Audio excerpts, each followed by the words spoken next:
Now, really happy to say that we have Kellie Harrington with us. She is an FBD ambassador. She's a 2018 world champion. She was meant to be Tokyo bound this summer. That has been postponed, obviously. Kellie, it's great to have you on. How are you digesting the news of the delay to the Olympics? How were you? How are you feeling about it now?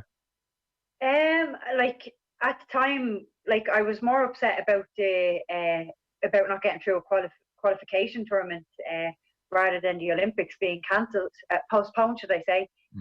Had they have been cancelled, I'd have been very upset, not just for me, but for everybody, because it's the Olympic Games really. But they're postponed, so I mean, what's an extra year?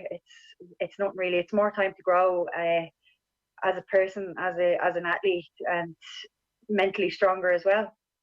But it was just not getting the qualification out of the way, really. That was really the hard part. So for me now, I'm not even looking at the Olympics. I'm just looking at European qualifiers. That's it. And are they penciled in anytime soon? They were talking, we had a team meeting there a few weeks ago, and we were told possibly between January and March that they could happen, but we haven't got any definite dates or venues or anything as of yet. But what we do know is that the draw still stands as is, so I'll still win and I'll still face Poland and stuff, and the rest of the people who are still in the competition, they'll be still facing the opponents that they were meant to face in London. To what extent did training shut down, or did you keep ploughing ahead? I'm still training, most of us are all still training. We're training at home. You obviously can't get the same intensity as you would if you were with a team, because in a team environment, everyone is pushing each other and everybody's competing against each other. But when you're at home, you're just competing against yourself. So that I'm missing that competitiveness and the competitive edge at home.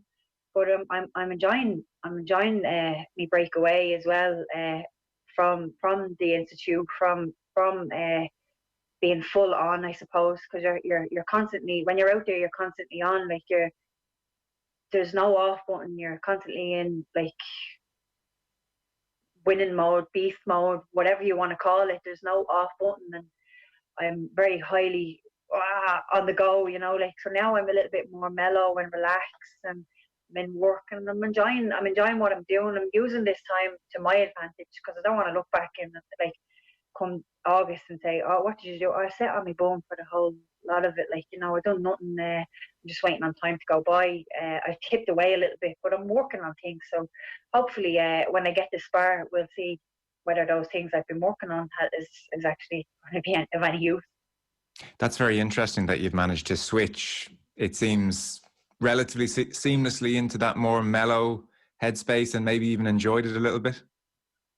Yeah, people are everybody thinks, oh, it's terrible, the Olympics is postponed and so, but people think I've already qualified. I was qualified. People didn't even know that I had to go to a qualifiers, so they just thought I was automatically going. So then you have to tell them, no, I had to go to the qualifiers. I don't just go to the Olympics. You have to qualify, and there's a whole process that goes on. So people are actually now learning a bit more about the process as well, for people outside of sport. So it's good for them as well.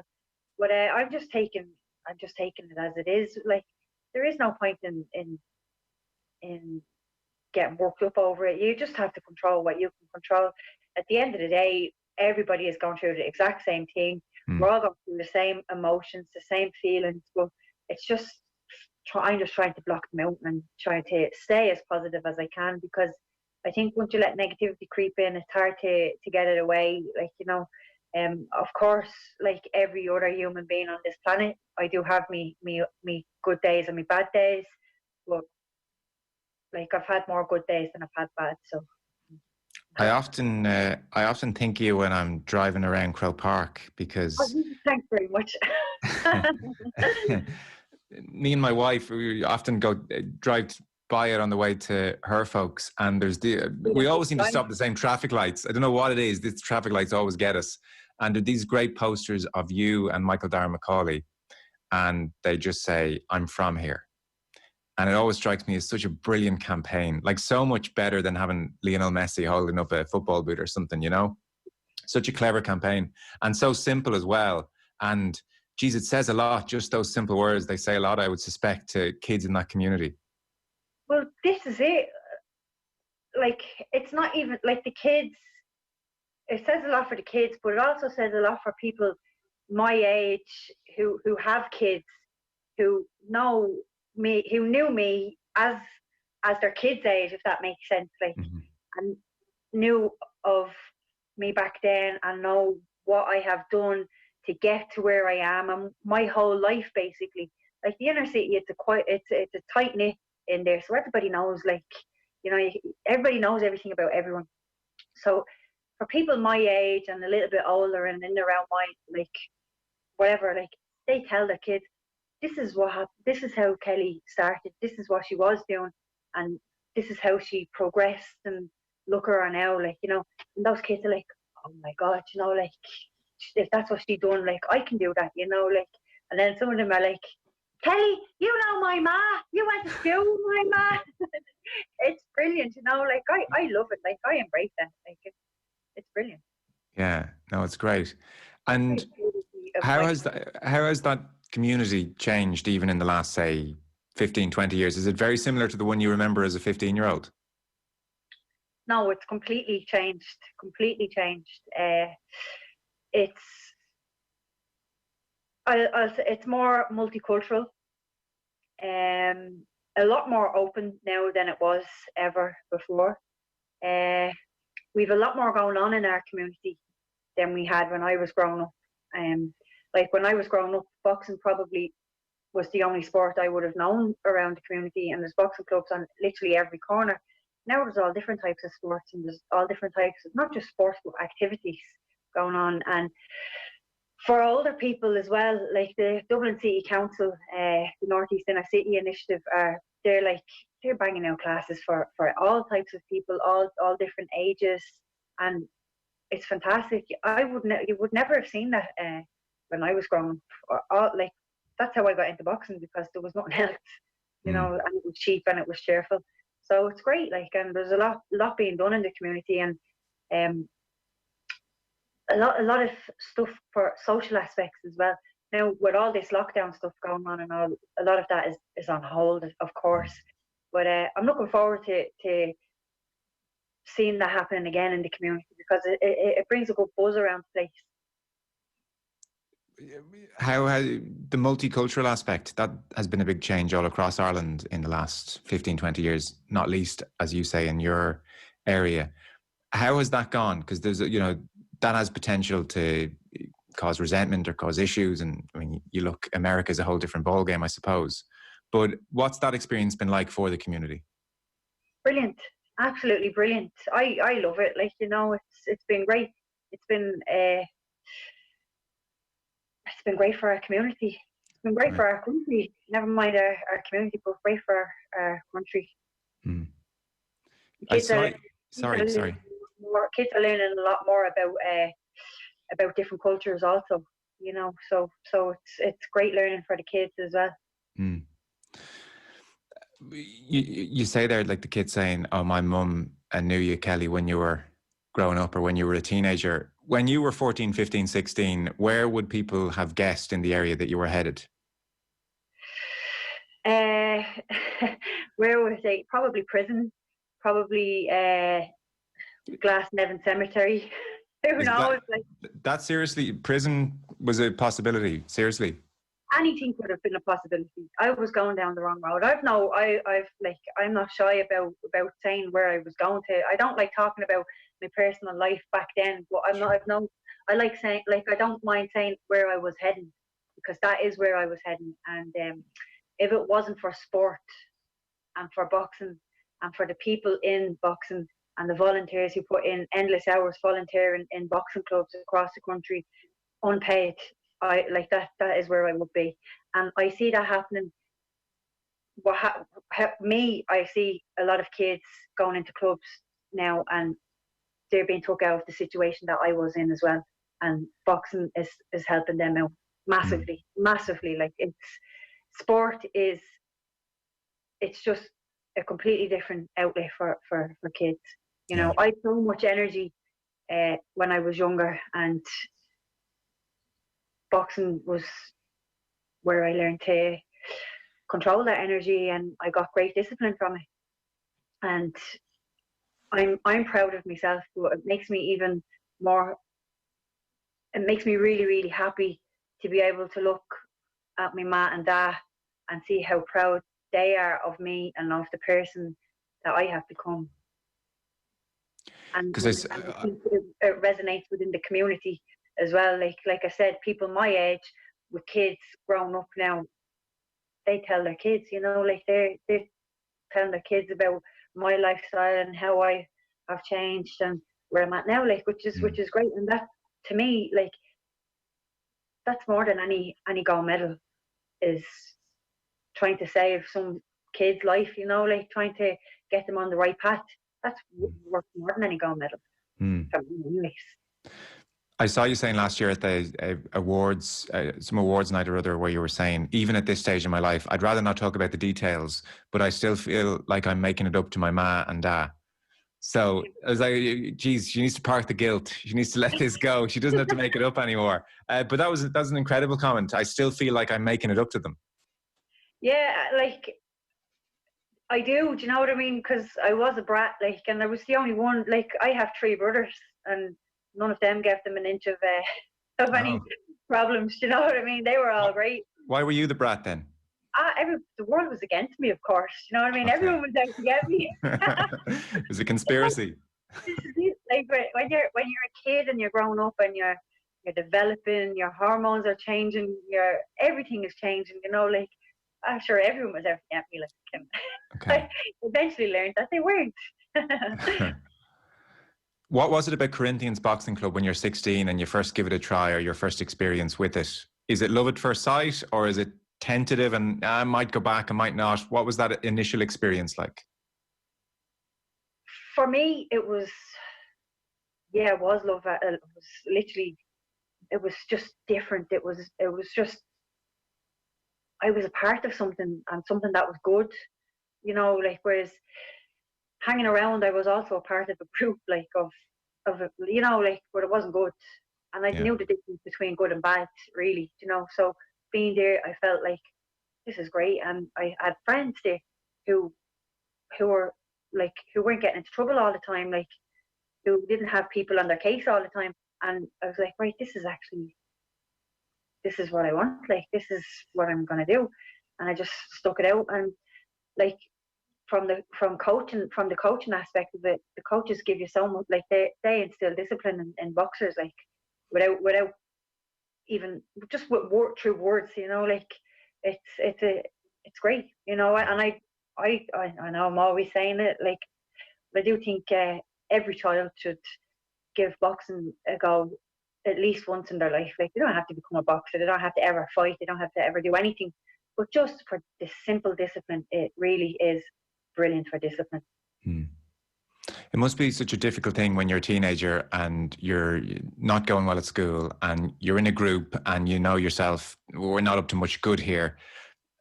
At that age, to have the power to change it, or to interrupt the pattern, or to interrupt the kind of the path that you're on. I mean, if Corinthians isn't there, that gets really difficult for you to try and halt or change momentum. Yeah, well, that's the thing. Like I said, there's a boxing club on every corner in the inner city. So there is no, like, that's never going to happen, that you're never going to have a boxing club around you.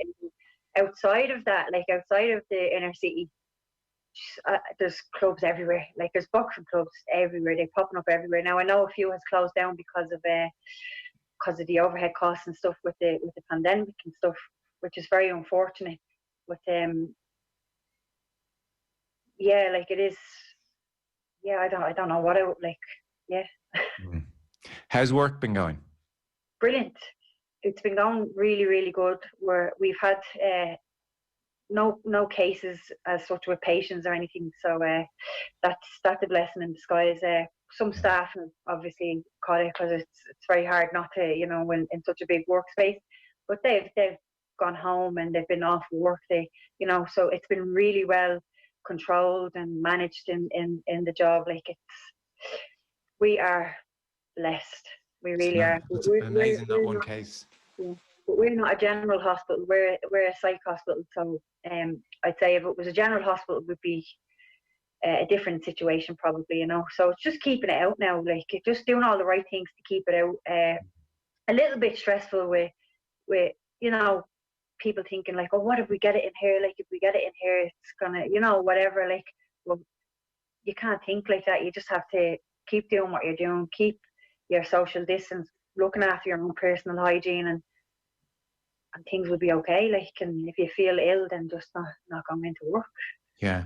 For people who don't know, you're talking about St. Vincent's Psych Hospital in Fairview, I think it is. The last I read or saw of you, you were training during the weekdays and cleaning at the weekends. Is that what you've been doing over the last while? That's what I like. So when I'm full-time training, that's what I do. I train during the week, and then on the weekends I work in the hospital. But now, because of this going on and stuff, when we come back from London, I'd done the 2 weeks quarantine, and during that 2 weeks I rang up the hospital and I told them, listen, I'm in quarantine at the moment. When I come out of quarantine, I'm not going to be back training. I'm here if you need me, and hit me up. And he says, all right, Gran. 2 weeks was up and they had me in. I'm doing 7 days on 1 week, 3 days on the next week. So 7 and 3, 7 and 3. I'm cleaning, and it's in the isolation ward. Now, we've no one in the isolation ward, but the ward is still being used like as an overflow kind of thing. So it's we're doing really well, and I'm just trying to keep my spirits up, and I'm also trying to keep my colleagues' spirits up as well, just by having the crack in there sometimes, you know, like it's not all doom and gloom, like. Yeah, it can get very, very serious and very heavy very quickly. Yeah. So I do be doing things, and I look silly when I'm in there, but everyone gets a great laugh out of it, and I don't mind if they laugh, even if it is at my expense. Is that a work environment? Because I've no experience of this at all. Is that a work environment where either during COVID or not during COVID, you can interact with the patients, chat to them, have the crack with them, or is it stay away from them, or does it vary? Well, like it's different parts of the hospital, you know. Like, so I'm on my normal working hours is on a ward, so I'm on a ward, and there's only there's a couple of patients on the ward, and they're all there all the time.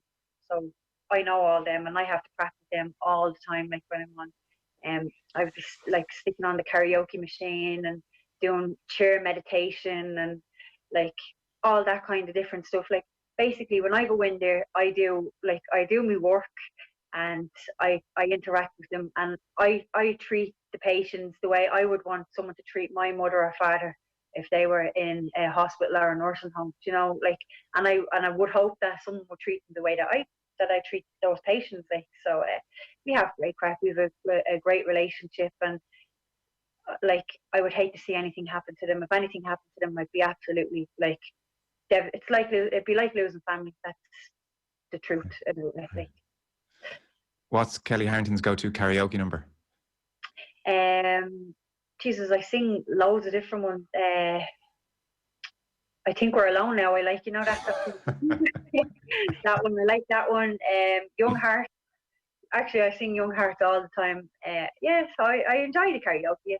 It's a bit of crack. Do you know what I actually think about karaoke? And I think it's great. You probably think she's a bit bonkers, but I am. You're right. I think if you can get up and you can sing on karaoke without drinking, like just get up and sing in front of whoever's there, that's a great confidence booster for you. So I take that into, like, I'd be like, if I go up here, like that's another more money in the bag for me, from my confidence, like going out into the ring. So I get up and I'll sing, not a bother, like, and there'll be like people will be like, oh God, I'll take the mic off her. It's funny you say that. When it seems to be a real tradition now, when a footballer joins a new club in the Premier League, the initiation is they have to get up in front of the team and sing a song. And I do think there's such vulnerability with it. It brings down all barriers. I'm human, you're human. There's something in it. Yeah, that's like the go-to initiation for footballers when they join a new club. Oh, you know, I think that's brilliant, and I think you're dead right. Like, it does bring down all the barriers. Like, and you're definitely putting yourself out there, and your confidence will grow massively from that, like massively. So yeah, that's good to know. might try that out in the institute now. Every time someone comes in, they bring in outside spars. We'll be like, right, you're up first before this spar. You're up. What when I sing? Nobody can take themselves too seriously after they've sung. Yeah, exactly.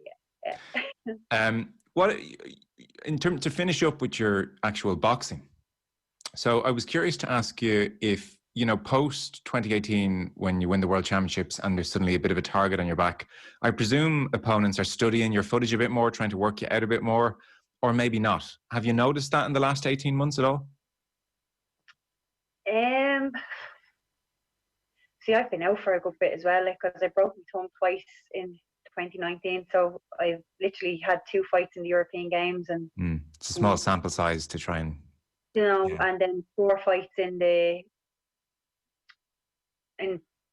Bulgaria. I don't even. I'm so confused. I don't even know what year I'm in anymore. I'm like, what?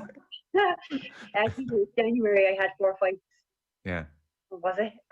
What are we? March? No, May. June. June. Oh my God. Yeah. So I had 4 fights. June 2025, Kelly. 2025. Yes. But I haven't really been able to see that. But as well as that, I think a lot of people thought I might have just been not boxing anymore. Like, because I was gone for nearly a year. So people probably just thought, oh, she's gone. So forget about her. Like, we don't need to study her because she's not coming back. And then I just came back. Yeah. And I had in that competition in Bulgaria, I had was it 4 or 5 fights? I don't know. I think 4. But they were good, tough fights, like 4 tough fights. And I did see my style change a little bit. Like, so be interesting to see now what it's like in the next fight. Does the drop from 64 kgs down to 60 make any great difference? No, I've come down from 69. So I won my first elite at 69, then I come down to 64. I was always light for 64, but I'm actually heavier now at 60 than I was at 64. Like, right. So I don't like making weight.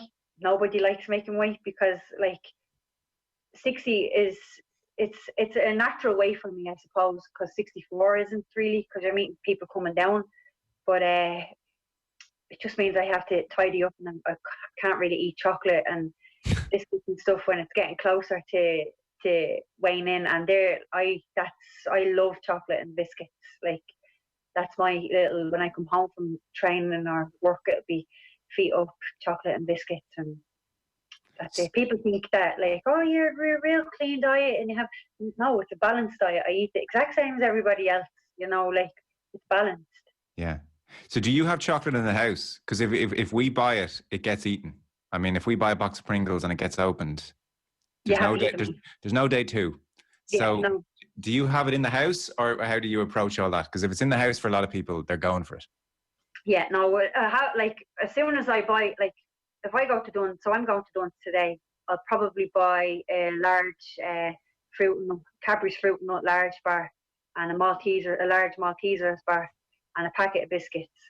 Once one of those bars gets opened, it's gone in the day. Like, there is no stopping, and they're the big bars. Like, there's no stopping until it's all gone. And then I'll sit there the next day, and I'll be like, no, I won't have that. No, wait until the weekend. Now I'll be good. I'll wait. And then I'll be like, I'll have one bit, and then it's gone again. And then the next day, one biscuit leads to the whole packet. I can't, I don't do things in half measures. Do you know what I mean? It's all or nothing, like, in for the penny, in for the pound, so to say. There's a lot of people nodding along in agreement. Where you are now at this stage, so fighting for, I would guess, 15 or so years, give or take. When you're working with Zor or in camp, or when you say that now, when you I know, yeah, 15 years goes by so quickly. Are you working on new stuff, or like when you and Zor get together, is it pretty much, look, I've taught you all I can teach you, you know your stuff, we'll just refine it and make it better? Or are you constantly learning? Where are you now in your development as a fighter? Oh, like the day you think that you've everything knuckled down, you may hang up the gloves and walk away.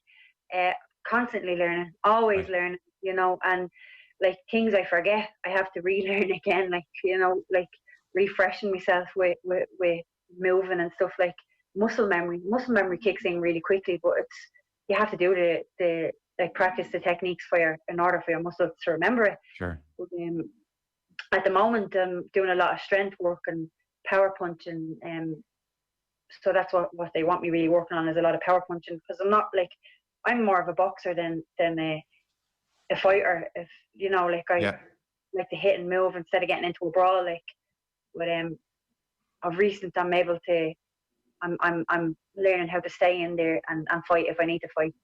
So just working on little things now, adding to my army, add more into it, like, and tidying up bits and working on the fence a bit more and trying to keep my hands up and little small things, just adjusting it and sending over video clips of it to my coach now work, and as well as sending it on to Owen Pluck. Like he's one of the high performance coaches as well. He's over at me, and because each boxers are all designated with a high performance coach now. Okay. And we have to send over video clips of ourselves, and they assess them, and they're like, right, your hand's coming back too low. You need to tidy up on that. Like, because when you don't have someone watching you, it's very easy to pick up bad habits. Okay. I love a bad habit, me. Like, so it's like, it's Low hands, chocolate. I'm getting the vibe here. And if you were to watch the same bit of videotape that you might send on to the coaches, say you watched it first, would you have it? Say again? I'd suss it straight away. Would you? Know so exactly you know what he's going to say. Yeah. Okay. I'll send it to them. I'll send it and go, yeah, I just watched it back, and I'll tell them exactly what I see, and they'll tell me, yeah, this is what is wrong, but you got to twist your body more. Don't lean to that side, and that'll correct that. That will fix that. So like when you're throwing your right hook, don't lean into your left too much in order to bring the power behind. Like little things like that. And they can just. And that's very interesting. Would that flash across your mind when you're in the ring? Would you know, I know I've made that mistake, or is it not possible to almost know it when you're in the midst of the fight? When I'm boxing, I don't even know what I do with them. Like, that's the thing. Like, I come out of the ring and they'll say, "Do you see that? Do you remember that shot you threw?" And I'm like, no, haven't a clue. Like, I do be on a different planet. Like, they call me unpredictable because I don't even know what I'm going to throw. Like, and that's the truth. Like, I don't know. It's kind of survival mode once I get in there. It's just like, right. oh. So you're not a go out and stick rigidly to a plan the whole time fighter? I have a plan. Like, I do have a plan, but I'm also like, I might abandon the plan and just, like, do my own thing as well sometimes, But why does that happen, do you think? Sometimes you could get bored. Yeah. I know, like, people think bored in a fight. It does happen. Sometimes if you're fighting and you're having a fight, very easy, all your way, you can switch off like that, and the fight can change so quickly. Okay. Like, and that happens. Like, it does happen. Yeah, and it has happened to me. Like, fights change, then you're like, oh, and then you're now doing your own thing. Like, and then the coach is like, I told you to stick to this plan, and you're like, well, I was, but I don't know what happened. But Yeah. that is it. You do get bored sometimes. So do you almost prefer a fight where it's a really tough opponent and I'm to the pin of my collar here, I've got to give them my best stuff, as opposed to breezing through rounds? I won't say like I prefer. Like, it's nice. Sometimes it's nice to have an easy fight as well. Like, it's, Sure. I like like, I'm not gonna lie. Everyone says, "Oh well, I love to be challenged and I want to face the best in the world." Anyone who says that is telling porcupines, right? They're telling porcupines, and that's straight off the bat. I don't care who they are. You don't always want to face the best in the world. Like, Yeah. like, you need a few easy ones, and if, like, it needs to be balanced. You know what I mean? Like, yeah. Like, it's. What's your mindset like in the 10 minutes before a fight? Like, it's interesting, when the bell goes, anything could happen. In the 10 minutes beforehand, where's your head? Just where's my head most of the time is I can hardly find my head. Never mind 10 minutes before a fight. I would probably, like, I'll have a speaker on. I'll have a bit of rebel music on, and I'll be pumped, and I'll be just building myself up, like, but not like wasting energy, but just thinking of how proud I am of myself and how I'm there like selected for Ireland to represent my country, and how much of a privilege it is for me to be wearing my flag on my chest for my country. And the more I think of that, I'm getting more emotional. And like, Sure. oh, you know, like, but that's where I would be 10 minutes before a fight. I would be just reminiscing on where I was, where I am, and how proud I am of myself, and how I know everyone else is proud of me, and I'm ready to go out and I'll just do what I have to do, and I'll give it everything. And if I give it everything, I'll be happy, regardless of the verdict of the fight. Mm. As long as I leave everything in the ring, I'll be happy. You can live with it. Yeah, And last one, who's the first phone call to after the fight? Who is the person you want to talk to and go through it with, or let know that you're okay? me dad, me Dad. dad. Yeah, yeah. I always ring me dad after every single fight. I ring me dad straight away. Like, and I always ask him, "Did you see it?" He always watching it. Like, he's always watching it. And if you can't get to watch it, it'd be following the live updates and stuff, you know. But it'd be always my dad that I ring. Like, and he'll always give me like an honest answer. Like, geez, that was a tough fight, and I'd be like, "What do you mean? Like, it was easy." He'd be like, "No, that was tough. She was very good." Like, you know, like, and he just straight off the bat, like he lets me know what he thinks. Like, Yeah. Does he know his boxing? Was he a boxing fan? no, he wasn't. No, but like, I mean, like, he's one of these. He's one, like, I suppose you probably know many of these kind of dads who are coaches. You know, like couch Sure. coaches. Yeah. But Proud. He'd say proud. yeah, you know, well, proud couch coach. No, he watches. He does watch a lot of boxing. Like, he'd be watching it now, and he follows all the Irish boxers, and Yeah. like he knows boxers who I don't really follow boxing, to be honest with you. Like, Really? yeah, like, he'd know a lot more than I would know, like, about boxers and stuff. Like, Yeah. you Would they have know. gone to would they have gone to Tokyo, your mum and dad, if it was on? Like, my dad would have wanted to go, but I don't want him to come. Like, I don't want anyone coming over to support me in Tokyo. Like, What? if I get to Tokyo, yeah, Why? I just want to go over and box and come home. If I get to Tokyo, of course, like, just want to get there, box, and then come home. Like, you know, I like I've often wondered about the parade and all, like, you know, the opening ceremony. Like, I'm not into all that. Like, I just want to get there, get the job done, and get home and get back to normal life. Like, Okay, interesting. Interesting. it's crazy. Even at the European Games there last year, I didn't go to the opening ceremony or anything, because I'm not there to enjoy the scenery or to be worrying about some other famous athlete from America or from Jamaica or anything. I'm there for one thing and one thing only, and I don't want to be wasting my energy walking around the villages when I need my energy for training, for getting Yeah. my weight down, for competing. You know, so. But again, that's different strokes for different folks. Of course, While yeah. that's me, some of my teammates like doing it. I just don't. Like, that's Yeah, just yeah. the way I am.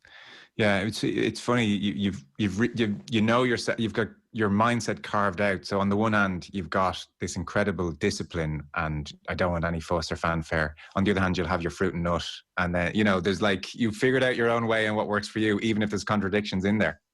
Yeah, but that's it. Like my fanfare is coming home and having burgers and chips and chocolate and all. That's what I enjoy. Like, you know what I Yeah. mean? Like, I love sitting down and stuffing my face. Like, there's nothing better than that. Like, you know what I mean? Like, that's my comfort. So They always have a big McDonald's at the Olympic Village, I think. So that'll be something to that'll look be forward to. yeah, exactly. Yeah, yeah. I actually went to McDonald's the other day with my ma, because I had to keep her out of the house because my dad was doing something out the back for her, like, to surprise her. So I was like, right, get back in the back of the car there, and she had a face mask on. And I sat in the drive-through at McDonald's. I was like, oh my god, I must be losing my mind. So your dad was doing something for your mom as a surprise. The romantic was doing his bit there. Yeah, Mr. Romance. So I'll never forget. Right, I know it's real weird, but you know, as like listening to your parents and stuff. Like I was in, like, I know this is very random, but I was in the kitchen one day, and Mandy's dad and my dad were in the kitchen, and they were just talking about work. And my dad turns around and he says, I heard him, and he says, "Yeah, me Mott's sister." I was outside going, "What did he just say? Me Mott's sister." I was like, "Oh my god, that is so cringy." I was like, "Did you just call me Ma or Mott?" Like, oh my god. Oh dear. He's trying to show off in front of Mandy's dad. That's what's going on there. Me Mott's sister. I was like, "How old are you now?" Like. Oh dear. Right. Well, listen, on that note, and I should stress this was, even though it sounds like it was an ad for Maltesers, Fruit and Nut, McDonald's and a few other things, you are here with thanks to FBD Insurance and I your... do want to support healthy eating as well. Like. Yes, no, I know. Balance is key. And FBD Insurance as well. Thanks to them for giving us some of your time. So, Kellie Harrington, listen, best of luck with, obviously, the work in St. Vincent's over the next while. And then hopefully you're back in the ring soon. So, cheers. Great to talk to you. Thanks a million, Kellie. Thanks, Emil. Take care. See you. Bye-bye.